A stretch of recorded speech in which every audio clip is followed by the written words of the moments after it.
The morning sunlight filters through my half-drawn blinds, casting a warm glow across the small homemade cake I baked last night. I smooth my hands over the simple blue dress I've chosen for today me birthday. 22 years old. Not exactly a milestone, but still worth celebrating. At least, that's what I tell myself. My phone sits silent on the counter beside a framed family photo taken 3 summers ago at Lake Winnebago before I moved out, when I still believed things might change. Mom's arm is draped around Jacob's shoulders. Dad's hand rests on his back. I'm standing slightly apart, smiling too widely, as if I could close the gap through sheer determination. The calendar on my wall has today's date circled in red, a hopeful mark I made weeks ago. I check my phone for the 100th time this morning. No messages. No missed calls. Not even from Mom, who used to wake me with birthday pancakes when I was little. It's fine, it's still early. We're meeting for dinner at Rosario's mom's favorite Italian place. She wouldn't forget that. I pick up my phone, hesitate, then tap out a message to our family group chat. Hey, what time are we meeting for dinner tonight? I press send, then hold my breath. 3 dots appear, then disappear. Nothing. Minutes tick by. I water my kitchen herbs. Check my email. Straighten already straight picture frames. Still nothing. Maybe they didn't see it. Maybe they're busy. Maybe. I type again, fingers slightly less steady. Mom, Dad, just checking about tonight. The silence stretches into afternoon. My stomach tightens into a familiar knot. I felt this before at my high school graduation, when they spent the ceremony whispering about Jacob's middle school science fair win, at my college awards banquet when they left early for his baseball game. But not today. Not my birthday.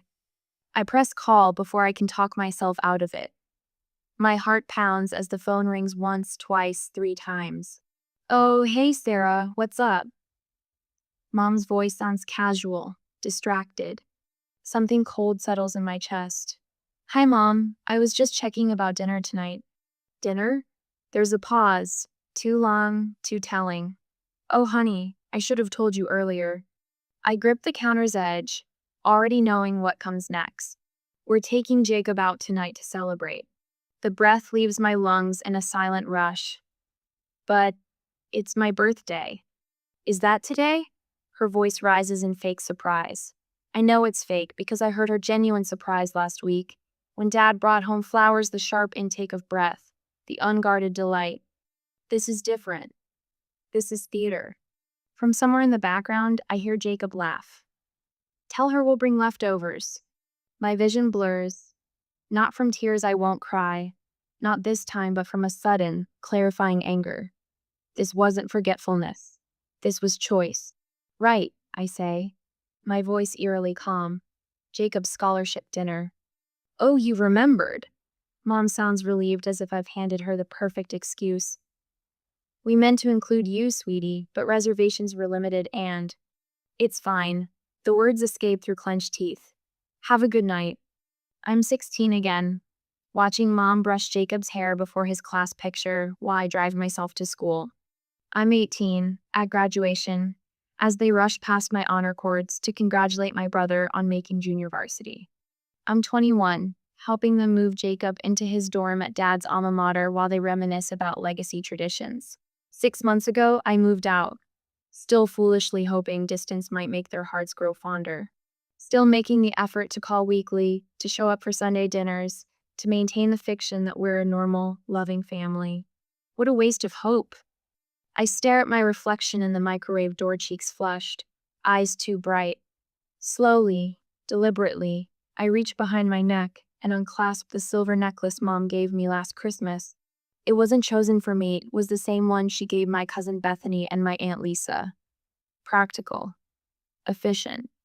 1 gift, 3 women checked off her list. I place it on the counter and turn away. My phone buzzes with a text, but it's not from my parents, it's from Daniel. Happy birthday, can't wait to see you tonight. Daniel, whose eyes light up when I enter a room, whose parents asked for my favorite cake flavor last week in what I now realize wasn't casual conversation. I delete the pleading text I'd started drafting to my parents. My hands tremble slightly as I call Daniel instead. When he answers, I'm surprised by the strength in my voice. Hey, do you have plans tonight? They're celebrating Jacob tonight instead. The words catch in my throat as I grip the phone tight against my ear. Through the window, I watch a cardinal land on my small balcony railing, vibrant red against the fading afternoon light. What? Daniel's voice sharpens. I can picture his brow furrowing, the way it does when something doesn't make sense. It's your birthday today. Apparently, that didn't make the priority list. I fight to keep my voice steady, but it wavers like a candle flame in a draft. Mom thought Jacob's scholarship dinner was more important. Daniel's silence on the other end speaks volumes, followed by a controlled exhale. I'm coming to get you. Right now. No, I'm fine. Sarah. The firmness in his voice stops my automatic deflection. You shouldn't be alone on your birthday. I'm already grabbing my keys. My first instinct is to protest further. I don't want pity. I've spent years carefully crafting the appearance that everything is fine, that my family's neglect doesn't cut bone deep. But something inside me, something that's been building for 22 years, finally cracks. Okay, I whisper. By the time Daniel's gentle knock sounds at my door, I've pulled out a box of old family photos from under my bed. I'm sitting cross-legged on the floor, staring at a Christmas picture from 3 years ago. I'm half cropped out of the frame, while Jacob stands center, arms wrapped around Mom's shoulders. Daniel takes one look at me and drops to his knees beside me, wrapping his arms around me without a word. I thought maybe I was overreacting, I say after a moment, reaching for my phone. So I checked the family calendar. I opened the shared digital calendar that Mom insisted we all use to stay connected.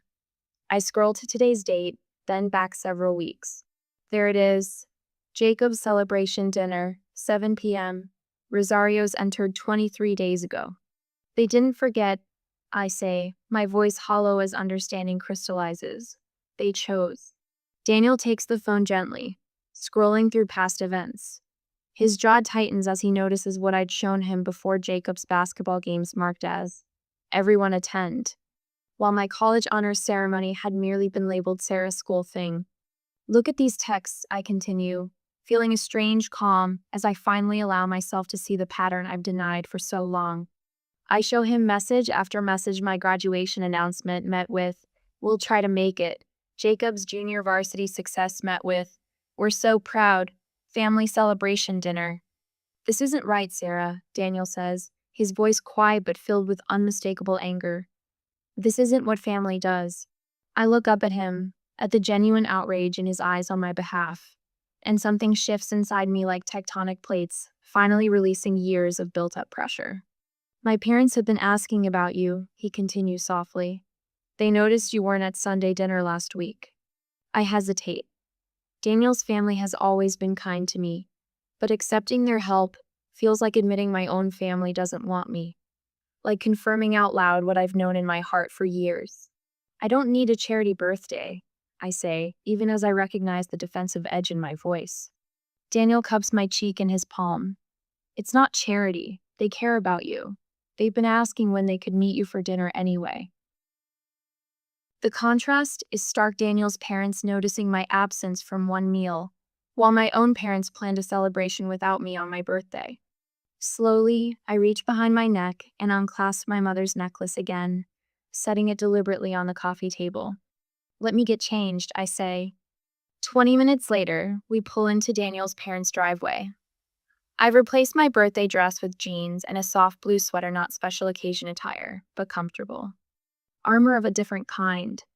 Before we reach the door, it swings open, revealing Daniel's mother, Martha, her face lighting up when she sees me. Happy birthday, sweetheart. We've been planning something special. She envelops me in a hug that smells of vanilla and fresh flowers. It's immediate, genuine, and without hesitation. Nothing like the stiff, obligatory hugs my mother offers at major holidays. Behind her, Daniel's father, Robert, appears holding a small, beautifully wrapped package. 22, right? We wanted to get you something meaningful. The gift is a beautiful leather-bound journal, my initials embossed in the corner. not identical to every other gift they've given, but chosen specifically for me. Thank you, I manage, my throat tight. This is perfect. My phone remains stubbornly silent in my pocket as Daniel's parents usher us toward their car. They've made dinner reservations at Bellini's, an upscale Italian restaurant I've mentioned wanting to try.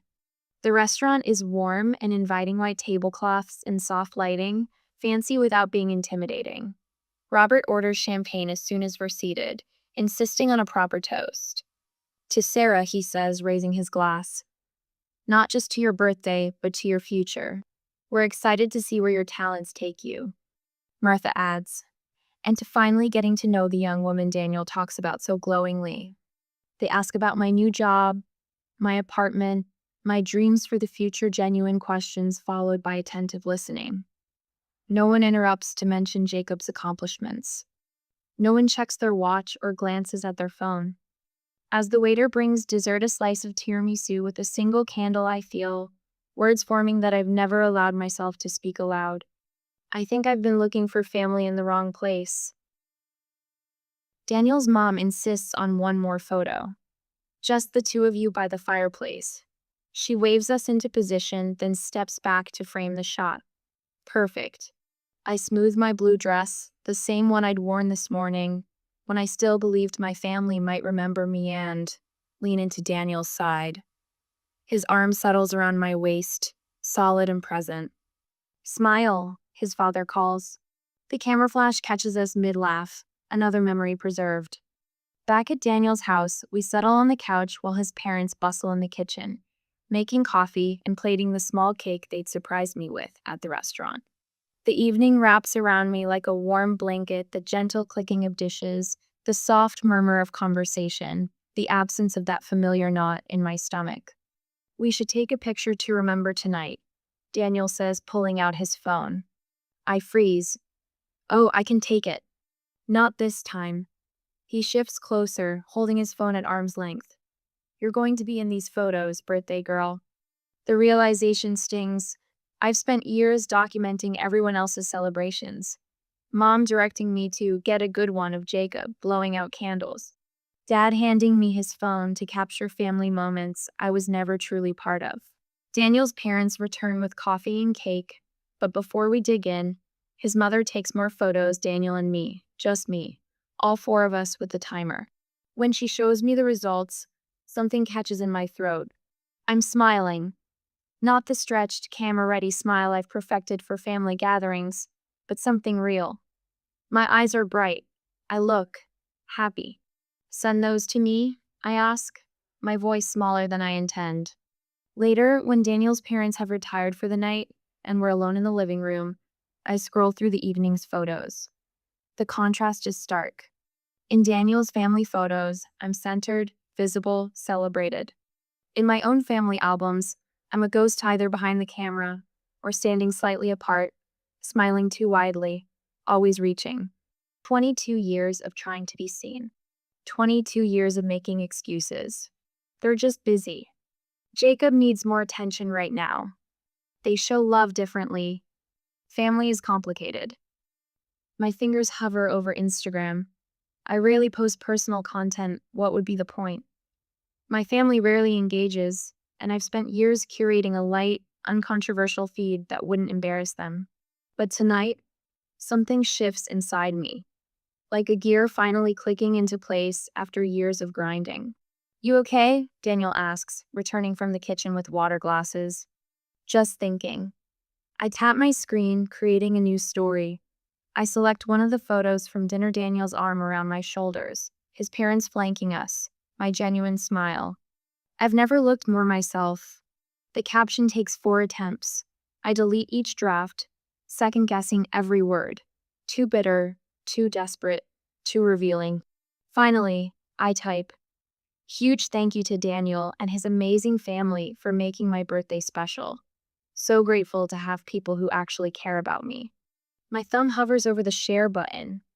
Years of family training kick in, don't make waves, don't embarrass us, keep family business private. Is this too much? I show Daniel the screen, that familiar doubt creeping in. He reads it twice, then meets my eyes. It's just the truth, Sarah. Just the truth. Not an attack, not a tantrum, just the simple, unvarnished truth. I hit share before I can talk myself out of it. The post appears in my stories, its 24-hour countdown beginning. My stomach tightens momentarily, then relaxes. There's something freeing about finally saying out loud what I've known for years. My phone pings almost immediately. A heart from my college roommate, then another notification, and another. Happy birthday, Sarah. You deserve to be celebrated. You look beautiful. Hope it was special. I remember when you turned 10 and brought cupcakes for everyone. You've always been thoughtful. I blink at this last one, Mrs. Henderson, my 5th grade teacher. I haven't spoken to her in years, yet she remembers a detail about me that my own parents would likely forget. More messages arrive, former classmates, neighbors, a cousin on my mother's side, who I see at holidays but rarely speak to. Glad you had people to celebrate you properly. You deserve the best, always. Beautiful picture, happy birthday. The validation washes over me in waves. I'm not crazy. I'm not selfish. Other people see what I've been denying for so long. Look at all these messages, I murmur, showing Daniel my phone. He squeezes my hand. People care about you, Sarah. A lot of people. For an hour, the notifications continue likes, messages, birthday wishes. I respond to each one, feeling lighter with every exchange. Daniel and I move to the kitchen for more cake, talking about nothing and everything. For the first time all day, I don't check for messages from my family. Then my phone buzzes with a different tone. A text message. What is this post, Sarah? Mom. Before I can process this, another message arrives. Dad this time. Are you serious right now? Then Jacob. Way to be dramatic. My phone begins ringing. Mom's face fills the screen. I stare at it, remembering all the times I've answered immediately, afraid of disappointing her further. The second call comes 15 seconds after the first ends. Then a third. Daniel watches me carefully. You don't have to answer. I know. And for the first time, I truly do know that. I silence the ringer and set the phone face down on the counter. 5 minutes later, I pick it up again.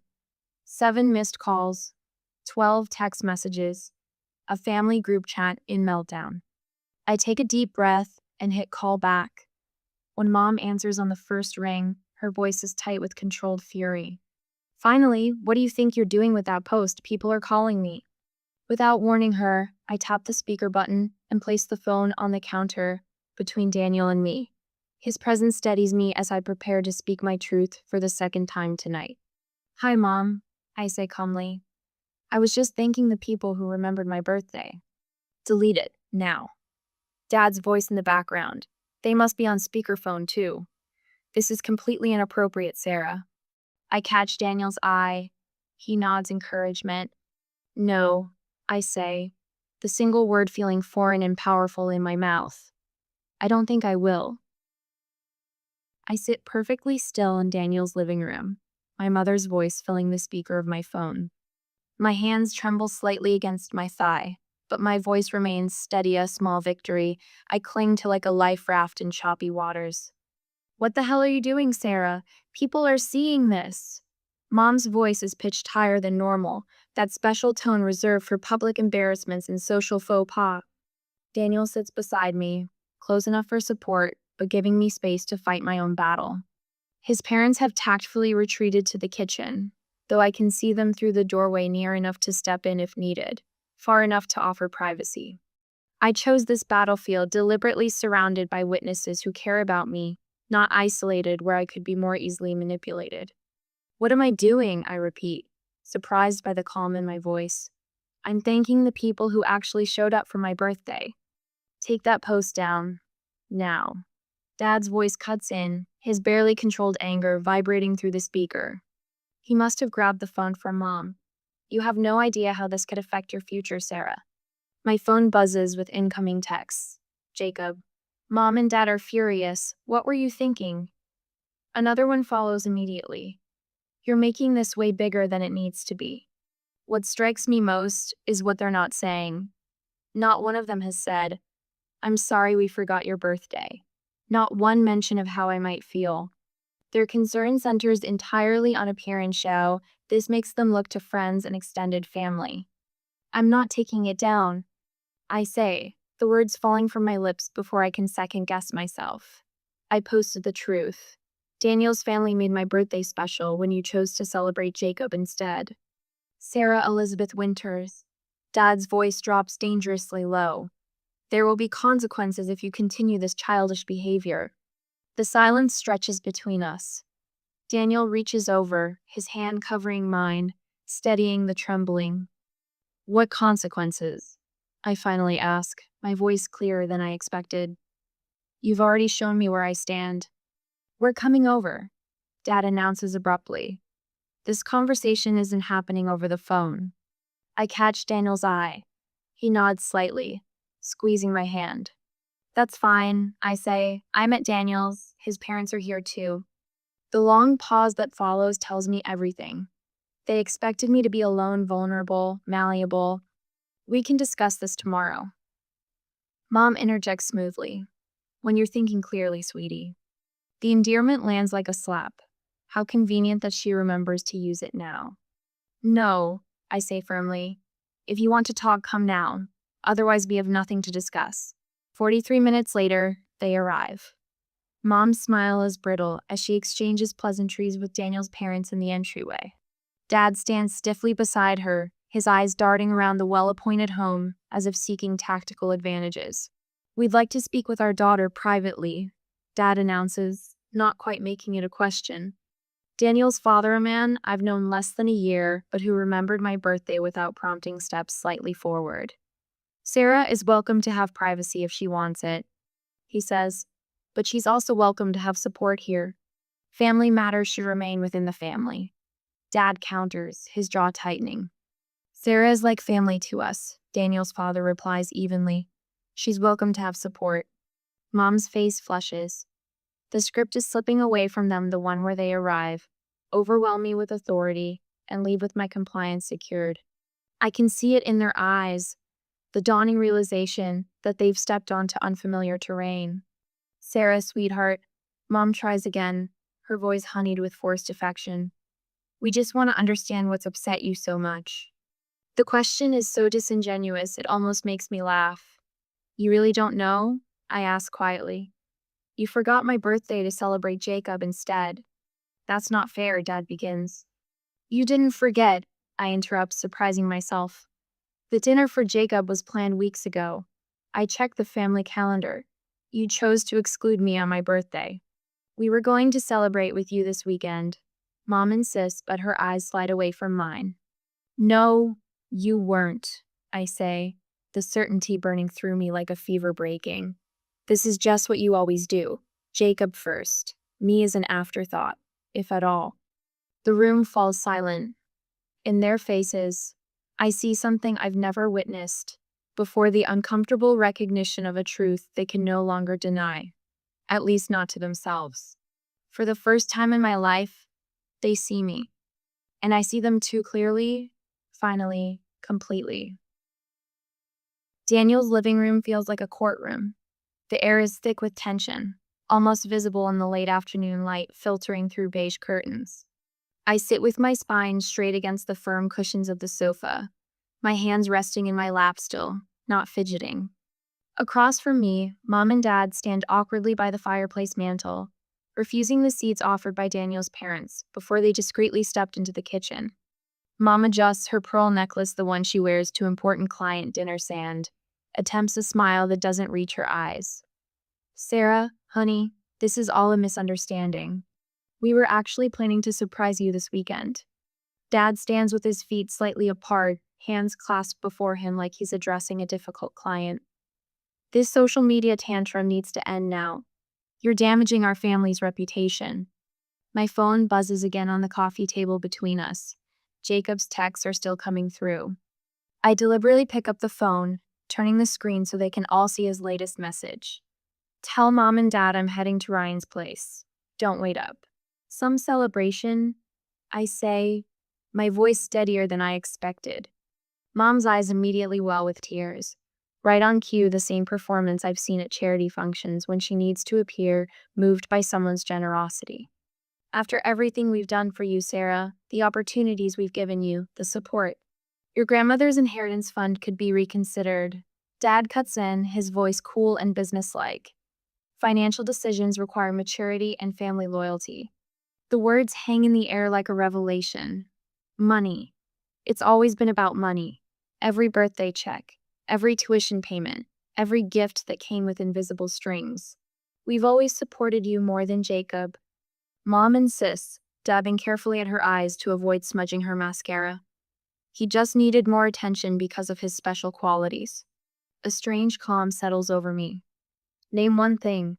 I say, my voice quiet but clear. Name one accomplishment of mine that you celebrated properly. The silence stretches between us, punctuated only by the distant sound of dishes being deliberately washed in the kitchen, Daniel's parents giving us privacy while remaining close enough to intervene if needed. My high school graduation, you spent the ceremony whispering about Jacob's science fair project. I hold up one finger. My college awards banquet, you left early for his baseball game. Another finger. My first job offer, you asked if I'd considered waiting for something better while planning Jacob's graduation party a year in advance. A third finger. I unlock my phone, scrolling through my calendar and showing them. You didn't forget my birthday. You scheduled Jacob's scholarship dinner on the same day, just like you've scheduled something for him during every important day of my life. That's not forgetfulness. That's choice. I turn the phone toward them again, displaying a photo album I've kept. Empty chairs at my events, half-eaten celebration cakes, solo photos where family should be standing beside me. You're twisting everything! Mom's voice rises, the polite veneer cracking. These are isolated incidents that you're connecting to create a false narrative. Dad steps forward, his jaw tight. If you want to remain part of this family, you'll delete that social media post and stop this ridiculous performance. That's just it. I feel something break free inside me, not breaking down, but breaking through. I've never really been part of the family, have I? I've been the audience, the photographer, the cheerleader, never the celebrated. I reach into my bag and pull out a small, leather-bound journal.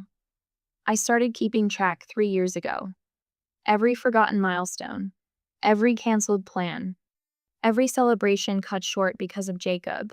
It's all here.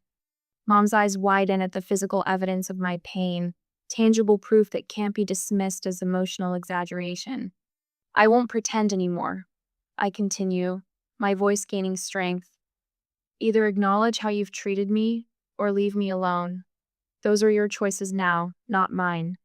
Dad's face flushes with anger, the way it does when a business deal goes south. You'll regret this when you need us, Sarah. Don't come crying back when real life gets difficult. Sarah, Mom hisses, glancing toward the kitchen where Daniel's parents are barely pretending not to listen. People are watching your story online. What will everyone think? Daniel moves from his position near the doorway to sit beside me, not touching but close enough that I feel his steady presence. I hope they are watching, I say, meeting first her gaze, then Dad's. Maybe it will help someone else speak up. The shock on their faces is almost worth the years of pain the moment they realize they've truly lost control of the narrative.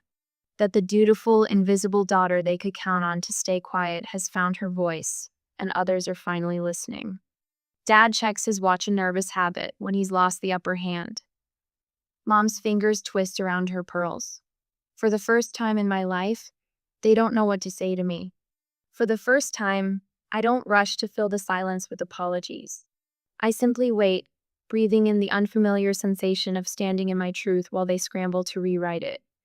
But some stories can't be edited once they've been told, and mine finally belongs to me. The morning light streams through curtains. I chose myself bold teal patterns that would have horrified my mother's beige sensibilities. 1 month since my birthday, and my apartment finally feels like me. No more generic decorations chosen to avoid criticism. No more muting myself. I run my fingers over the beautiful leather journal from Daniel's parents, displayed prominently on my bookshelf alongside the artisan tea set his sister gave me. Simple gifts, thoughtfully chosen. The kind that say, I see you. My phone buzzes with a calendar reminder. I no longer flinch when it lights up. I filtered my contacts, removed the family group chat. The constant knot in my stomach has finally begun to unravel. Ready? Daniel calls from the kitchen where he's washing our breakfast dishes. Almost. I smoothed down the emerald blouse I bought last week, color I've always loved but rarely wore. Too bold, Mom would say. Too attention-seeking. I catch my reflection in the hallway mirror and barely recognize the woman staring back. Not just the clothes or the more confident posture, but something in my eyes. The anxious, approval-seeking girl from my birthday morning has begun to fade. The thing about emotional neglect, Dr. Lewis says during our third session, is that it's characterized by what didn't happen. I nod, fingers twisting in my lap. That's why I doubted myself for so long. There were no dramatic fights, no obvious abuse, just absence.